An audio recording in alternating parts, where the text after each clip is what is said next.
네, 가장 핫한 기업과 산업 이슈 알아봅니다. 두 번째 코너, 이 코너입니다. 주제부터 알아보죠. 알려주세요. 네, 오늘의 주제는 배터리입니다. 네, 배터리 박주근 대표 모셨습니다. 안녕하세요. 네, 안녕하세요. 안녕하세요. 자, 오늘 요즘 최근에 한 외신을 통해서 나온 보도로 네. 이제 거의 뭐 많은 언론에서 보도가 되고 있는데 트럼프 당선인의 정권 인수팀이죠. 내부 문서가 보도가 됐어요. 네, 이제 전기차, 배터리 소재 관련이던데 어떤 내용인지 좀 먼저 짚어주세요.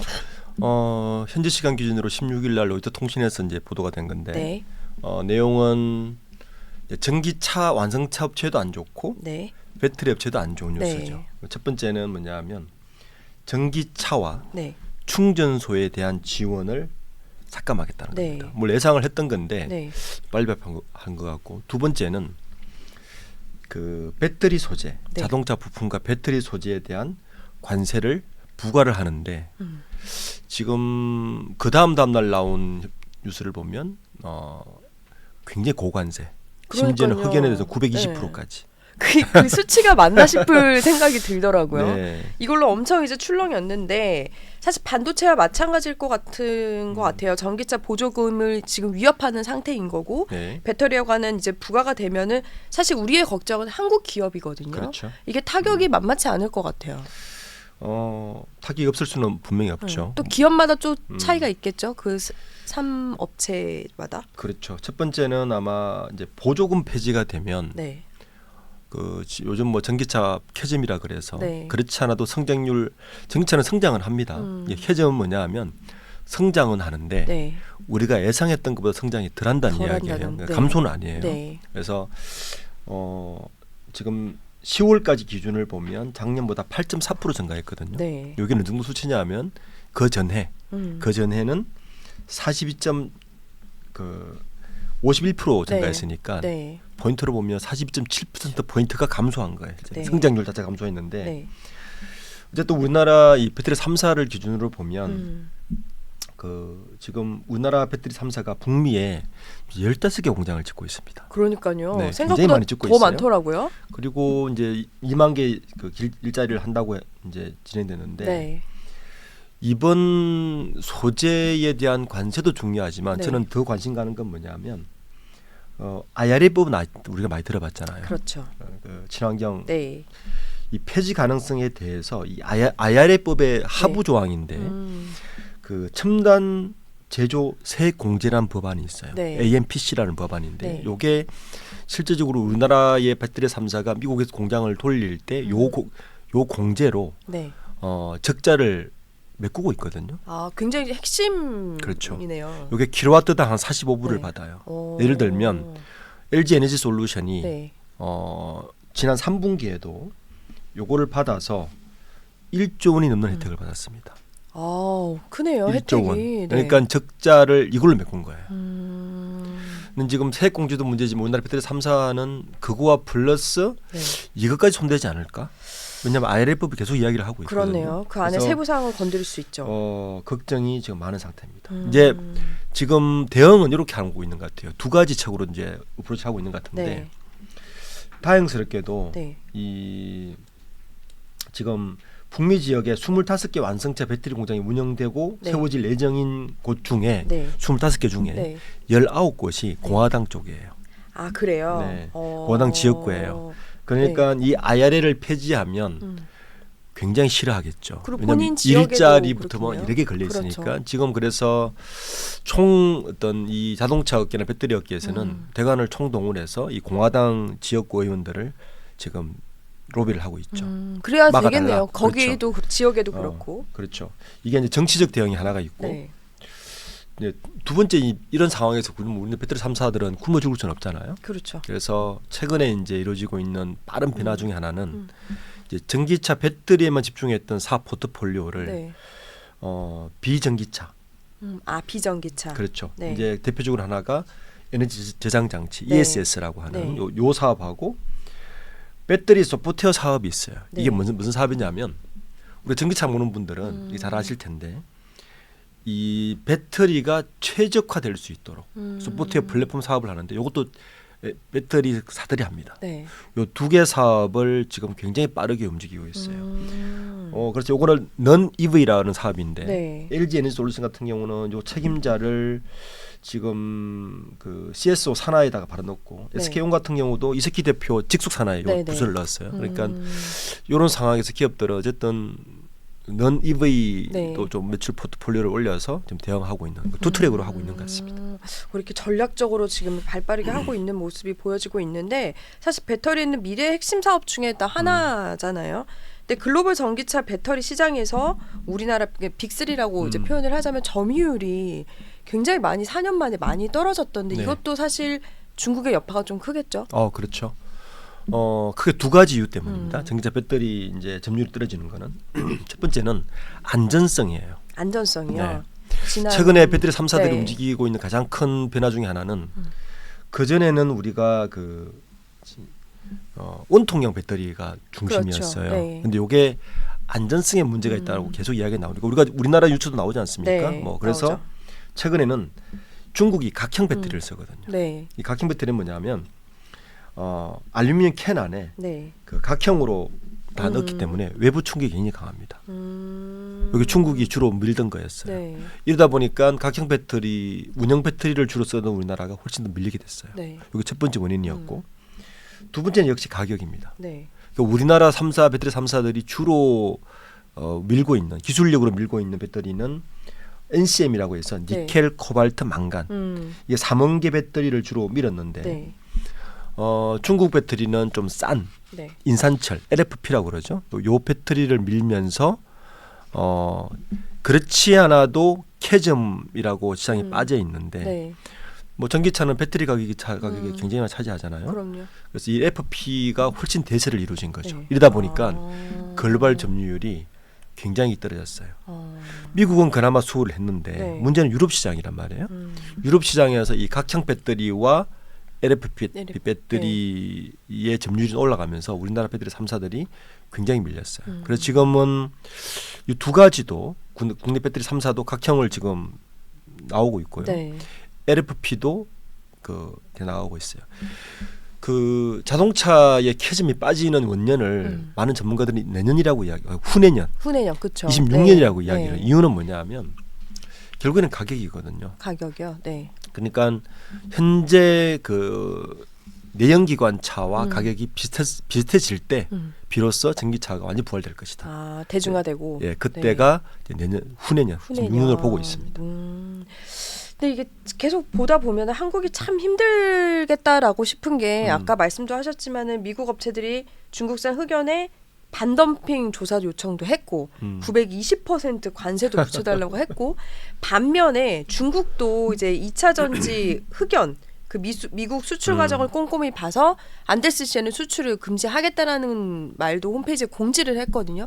사실 이 두 싸움에서 배터리뿐만 아니겠지만 반도체도 그렇고 다 그런데 이게 확대되는 느낌이에요. 더 디테일해지는 느낌이고. 저는 이 흑연 부분은 네. 미국 쪽이 좀 목리를 부리는 것 같다. 왜요? 왜냐하면 현실적으로 네. 불가능한 게 흑연이 배터리 셀의 네. 그 코스트의 한 10%를 차지해요. 10%. 네. 그러면 920%를 올리는 순간 우리 방금 제가 이야기했던 전기차 배터리 가격은 폭등을 하게 됩니다. 그러니까 이 시장 자체가 26년에 네. 전기차 대중화가 열릴 수가 없어요. 이런. 그런데 그 흑연이 네. 전 세계 흑연 공급량의 77%, 77%가 중국이 잡고 있어요. 그러니까 사실 버릴 수 없는 카드는 하네요. 그렇죠. 세계 공급량이 75%니까 네.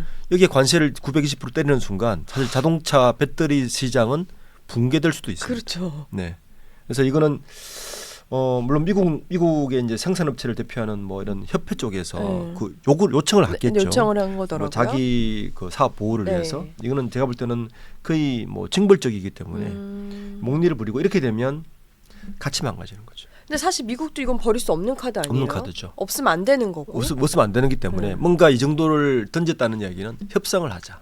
어떤 게 그러니까 그 얘기를 적정선에서 했잖아요. 협상을 하자는 거예요. 그게 있었잖아요. 그 보도에서도 있었지만 개별 협상을 하겠다. 그렇죠. 이런 것도 있었는데. 항상 테러를 일어놓죠. 네, 그래서 그러니까 로이터스 발표할 때도 네.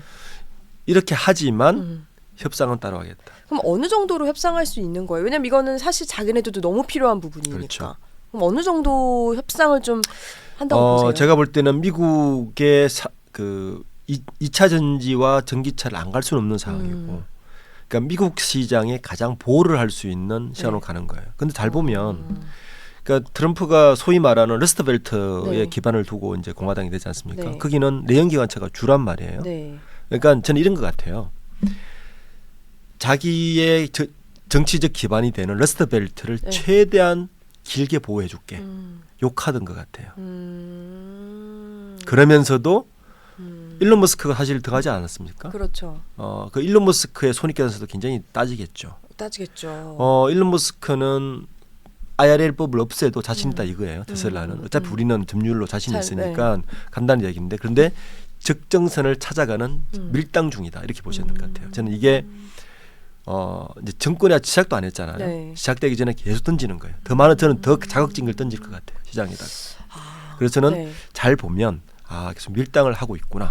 이렇게 보는 게 맞을 것 같습니다.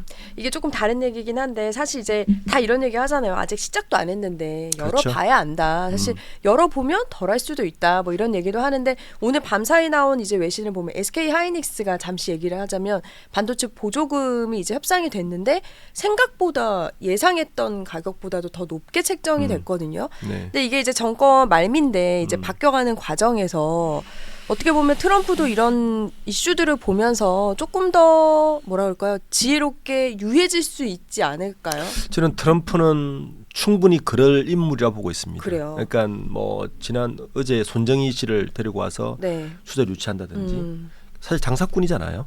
근데 보면 가끔 이런다고? 네. 이런 기발할 때가 있어요. 최대한 미국의 산업에 유리한 걸 다 끌어온다는 거죠. 그렇죠. 그러려면 시작하기 전에 최대한 자극적인 뉴스를 저는 제일 많이 던질 거라 봅니다. 이게 또 계속해서. 전략일 수도 있는 거예요. 왜냐하면 협상의 우선권을 가져야 될 거 아니에요. 이 정도까지 그렇죠. 해? 그러면 상대편에서는 그 협상 카드를 계속 낮출 수밖에 없거든요. 저는 그런 전략이라서 지금 쏟아지는 많은 뉴스들은 그렇네요. 물론 주가를 움직일 수는 있지만 100% 믿고 가기보다는 저 뒤에는 테러가 많을 것이다. 그리고 사실 이 입장에서는 받아준다면 이렇게까지 높여놨는데 이렇게 낮춰서 맞춰준다. 그렇죠. 이런 걸 요구할 수 그렇죠. 있겠네요. 기대할 수 있는 거죠. 알겠습니다. 그러면 요쯤에서 전 좀 궁금한 게 배터리도 그렇고 반도체도 그렇고 다 지금 중국이 선제 공격하는 게 굉장히 여파가 큰데 배터리 산업에서 중국은 어느 정도예요? 배터리 산업에서 중국은 지금쯤이 그 헤게모니를 쥐고 있다 봐야 됩니다. 헤게모니를 쥐고 있다. 예, 왜냐하면 두 가지 이유 때문인데요. 네. 첫 번째는 이 배터리 산업 자체의 마켓쉐어가 이미 거의 70% 육박하고요. 네. 그 자체에 헤게모니를 질 수밖에 없고, 두 번째는 전기차 시장 자체도 중국이 가장 빨리 급성장하고 있습니다. 그러니까 내년 되면 네. 아마 우리나라에도 지금 거리에 네. 중국산 전기차들이 쉽게 볼 수 있는 시대가 올 겁니다.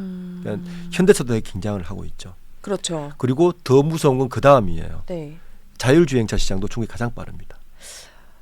분명 치고 나올 수 있겠죠. 그러니까 이 세 가지. 네. 그러니까 이게 전기차는 내연기관차와 다른 게 이렇게 점유율이 높아지면 어떤 현상이 벌어지냐면 우리가 이제 전기차를 단순히 자동차를 생각하잖아요. 그렇게 네. 생각하면 안 돼요.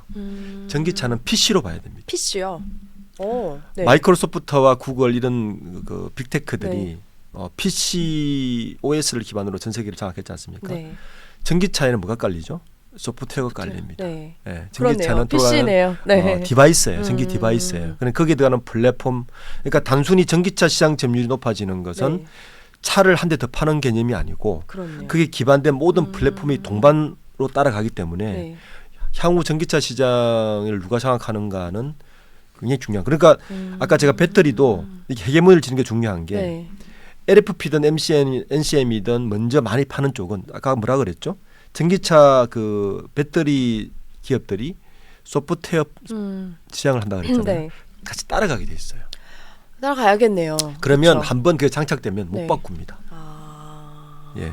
그러니까 이런 쉽지 않죠. 그러니까 그 IT와 비슷한 형태로 전기차는 가고 있기 때문에 이 배터리 시장을 단순히 배터리 뭐 누굴 쓰느냐가 중요한 게 아니라 그 이면의 밸류체인 자체가 다 따라가는 시장이라서 아마 시장이 굉장히 중국의 입지는 가면 갈수록 더 세질 가능성이 굉장히 높다고 봅니다. IT의 눈으로 좀 봐야 되는 부분도 필요한 것 같은데 사실 이 변수들을 다 빼고도 지금 우리나라 국내에도 좀 불확실성 때문에 원달러 환율 네. 계속 요동을 치고 있어서 배터리 업계 입장에서는 이것도 엄청 부담될 것 같거든요. 배터리를 판매하는 쪽에서는 네. 이익을 단순 그렇죠. 짧게 이익은 네, 보겠죠. 네. 그렇지만 아시듯이 우리나라의 2차 전지 배터리의 원재료들은 다 수입을 합니다. 그렇죠. 수입 물가가 급등을 하고요. 네. 요즘 업계에서 이제 수입 물가보다 더 무서운 게 운송료입니다. 그러니까 이게 낮아들질 않더라고요. 네, 운송료 지금 HMM 주가나 네. HM 수익률을 보면 아시는데 운송료가 원달러 강세 때문에 훨씬 더 증가를 하기 때문에 지금 당장은 아마 4분기, 1분기까지는 만들어낸 재고를 밀어낼 때 네. 달러 환율 효과를 볼 수 있겠지만 아마 내년 2분기까지 정도 가면 네. 원자재 코스트가 급등을 하기 때문에 배터리 업체가 수익 곡선이 굉장히 떨어질 가능성이 높죠.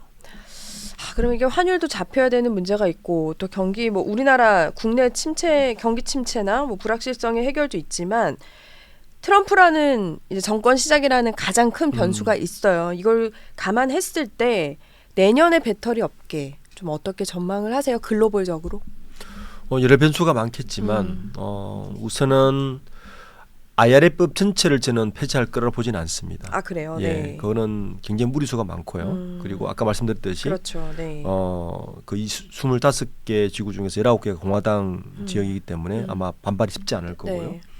그런데 여러 가지 협상 카드로는 가지고 올 겁니다. 분명히 지금처럼 관세 폭탄을 때린다든지 계속 던지면서 트럼프 정부가 유리하게 가져가고자 하는 그림에 따라오게끔 계속 협상 카드를 던질 가능성이 높아요. 네. 그러면 시장을 노동을 치겠죠. 근데 분명한 것은 2차 전지는 내년까지 그렇게 되면 1년 동안 빠진 캐즘이 네. 좀 더 연장될 가능성이 높다.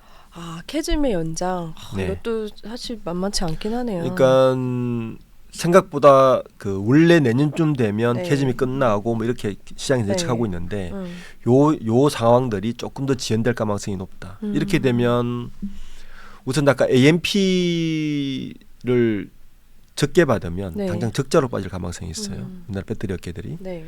지금 아마 배터리 3사들은 이렇게 계산을 했을 거예요. 미국의 보조금 AMP를 받아서 흑자로 약간 네. 유지를 한 다음에 캐즘이 내년쯤 하반기 좀 끝날 좀 기매가 되면 다시 시장은 도래할 것이다라고 이렇게 시장을 예측하고 있는데 네. 그게 한 몇 개월씩 연장될 가능성이 높다는 거죠. 근데 그게 만약에 연장이 그렇게 되면 이제 조금 투자자의 입장으로 봤을 때는 이걸 그냥 빼놔야 되나? 장기적으로 그러니까 봐야 되나 이런 거 약간 미래 가치가 있어야지 두더라도 둘 수 있는 거잖아요. 두 가지를 봐야 되는데요. 우리나라 투자자분들이 중장기 투자를 어떤 기준으로 보는지 모르겠는데 분명한 사실 하나는 전기차 시장은 성장을 한다. 그러니까 성장률 자체가 조금 네. 낮거나 높을 뿐이 성장을 한다는 건 분명한 사실이란 말이에요. 네. 그리고 전기차의 대중화는 2026년에 일어날 것이다라는 것도 분명한 사실인 것 같고요. 네. 그러면 내가 중장기 투자의 기준을 6개월 후로 볼 거냐 1년 후로 볼 거냐 본인이 판단하셔야 됩니다. 6개월, 1년. 나는, 어쨌든 근데 미래의 가치가 있는 거기는 하네요. 그렇죠? 성장 네. 가치가. 그러니까 중장기적으로 나는 6개월 1년 이상을 볼 거면 저는 묻어놓거나 확신을 가져도 될 것 같고 그렇지 않고 단기적으로 보시는 분들은 고민이 많겠죠. 마지막으로 대표님 우리나라 그 배터리 업계 입장에서 지금 많은 변수들이 있는 상황에서 특히 트럼프겠지만 놓치고 있는 부분 아니면 요걸 좀 더 강화해야 하면 더 좋을 거다, 좋은 카드가 될 거다 이런 부분들 혹시 있으세요? 우리나라 배터리 3사는 기본적으로 현재까지 전략은 네. 기술이 중국보다 훨씬 앞서기 때문에 가망성이 있다는 전략으로 갔어요. 네. 근데 그게 지금 판판이 무너지고 있단 말이에요. 왜냐하면 결국에는 전기차라는 게 이전의 제조업처럼 기술이 좋아서 더 좋은 기술로 뭔가 경쟁력을 가지는 시장도 중요하지만 네. 일종의 IT처럼 플랫폼화되는 게 훨씬 더 중요하거든요. 초기 시장을 얼마나 선점하는가가 네. 훨씬 중요한 게 전기차 시장입니다. 그쵸. 그래서 이런 전략들이 첫 번째 중요하기 때문에 저는 정부의 대입성도 되게 중요하다. 근데 지금 탄핵 정국이기 때문에 지금 공백 상태잖아요. 사실 아무것도 할 수가 없는 상황이죠. 그 부분이 지금 가장 가슴 아파요. 그러니까 트럼프 정부 초기부터 빨리 대응을 해서 네. 그 부분을 협업을 해서 돌파를 해야 되는데 예를 들면 IRA법 초기에 도입했을 때 폭스바겐하고 일본 토요타는 네. 굉장히 재빠르게 정부가 대응해서 그 그렇죠. 법안 수혜받았어요. 네. 광물법이라는 그 아주 빈틈을 비집고 들어가서 받았단 말이에요. 우리나라 정부가 아무것도 못했습니다. 네. 그러니까 이런 대응이 필요하려면 반드시 정부가 필요한데 정부가 공백했던 게 되게 안타깝고요. 두 번째는 포트폴리오 구성을 빨리 재편해야 된다. 그러니까 전기차에 매몰되어 있는 이 배터리 시장을 다른 다양한 네. 포트폴리오 구성을 하고 있는 쪽으로 가서 준비하는 것이 좀 급선무라고 생각하고 있습니다. 네, IT 전기차를 IT처럼 생각하고 선점해야 된다. 이런 부분들도 투자자들 입장에서는 좋은 정보 공부를 알아두면 좋을 것 같습니다. 대표님, 그 배터리 이제 사실 트럼프가 시작이 되면 어떻게 될지 모르니까 내년에 다시 한번 또 대표님의 말씀을 또 듣도록 하겠습니다. 알겠습니다. 오늘 감사합니다. 네, 감사합니다.